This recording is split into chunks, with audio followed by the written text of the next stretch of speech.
डमरू का sign specially Ketu mount पे होता है। पहले मैं बता दूं आपको कि डमरू का साइन होता कैसे है। तो ये होता है, दो ट्रायंगल मिलते हैं तो ये बनता है डमरू, और ये इस पाम में बहुत ही क्लियरली बना हुआ है दोस्तों। अब मैं जूम करके आपको दिखा रहा हूँ, दोबारा आपको आप ध्यान से देखें। ये है डमरू साइन, जो कि बहुत ही कम हाथों में देखा जाता है। अब मैं आपको बता दूं, डमरू का अगर आपके हाथ में डमरू का साइन है, चिन्ह है, तो उसका मतलब क्या होता है। तो दोस्तों, डमरू भगवान शिव का प्रतीक माना जाता है। ये कुछ चीज़ों को दर्शाता है, जैसे कि आध्यात्मिक अवेयरनेस, ये नेगेटिविटी का विनाश करता है, न्यू एनर्जी आपको प्रोवाइड कराता है, ब्रह्मांड की एनर्जी वाइब्रेशन से आपको कनेक्ट कराता है। अगर आप अपने आप को समझें और अपनी इस ताकत को जानें and try to connect with the universe energy and vibration, so it will be very easy for you to get connected as compared to जिनके हाथ में ये साइन नहीं होता है। ये हाई लेवल की जो चेतना होती है वो दर्शाता है, साधना की ओर आपको आपका झुकाव दिलाता है। ओवरऑल हम कह सकते हैं कि ये साइन आपको प्रोटेक्शन के साथ साथ आध्यात्म की तरफ लेके जाता है।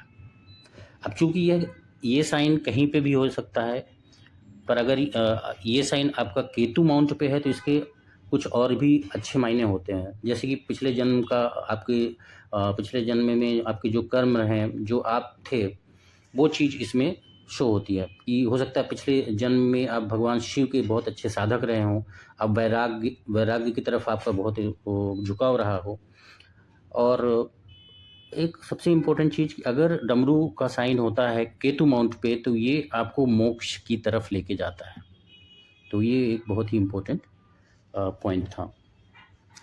यहाँ पे कहीं ना कहीं अगर इस तरह का आपके साइन है डमरू का, तो ये आपको भौतिक चीज़ों से विरक्ति, मतलब कि भौतिक चीज़ों में आपका बहुत ज़्यादा इंटरेस्ट नहीं रहता है। क्यों?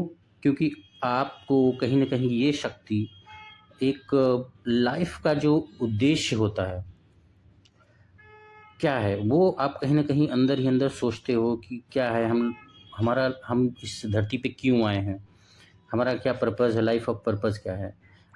You are mainly looking for internal peace, instead कि आप भौतिक चीज़ों के पीछे भागो। और ऐसे लोगों के साथ साथ कुछ चीज़ें ऐसी होती हैं जैसे जीवन में अचानक परिवर्तन होना, जैसे इम्पोर्टेंट चीज़ हैं, जैसे शादी है, करियर है, स्थान है। ऐसी चीज़ों में अचानक परिवर्तन होता है जो कि आप एक्सपेक्ट नहीं करते, लेकिन वो होता है। एंड इट इज़ सीन कि जनरली जो ये परिवर्तन होते हैं वो पॉजिटिव्स के लिए ही होते हैं। रीज़न बिहाइंड कि भगवान शिव आपके साथ हैं। दोस्तों, चूँकि ये बहुत ही इम्पोर्टेंट और बहुत ही रेयर साइन है, कुछ और पॉइंट्स मैं आपको बताऊंगा कि अगर आप इस साइन का पावर समझें, तो आप डीप अंडरस्टैंडिंग अपनी डेवलप करते हैं, तो कभी कभी जो आपके सपने होते हैं, the dreams which you see while sleeping, आप उनके संकेतों को भी समझ सकते हैं। आपकी सिक्स्थ सेंस काफ़ी डेवलप हो सकती है अगर आप इस पावर को यूज़ करते हैं। तो मेडिटेशन के थ्रू आप इसको काफ़ी पावरफुल बना सकते हैं। ऐसे लोग काफ़ी जो एस्ट्रो हो गया या फिर हीलिंग ऑफ पीपल, ऐसे लोग बहुत अच्छे हीलर बन सकते हैं अगर वो चाहें।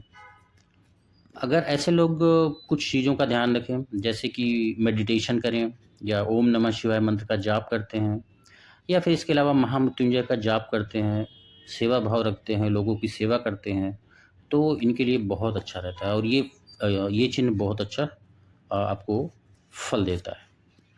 तो ओवरऑल इस चिन्ह के बारे में मैं ये कहूँगा दोस्तों कि अगर ये आपके दाएं हाथ में है और स्पेशली अगर ये फीमेल हैंड में है, तो ये बहुत ही शुभ और आध्यात्मिक चिन्ह माना जाता है।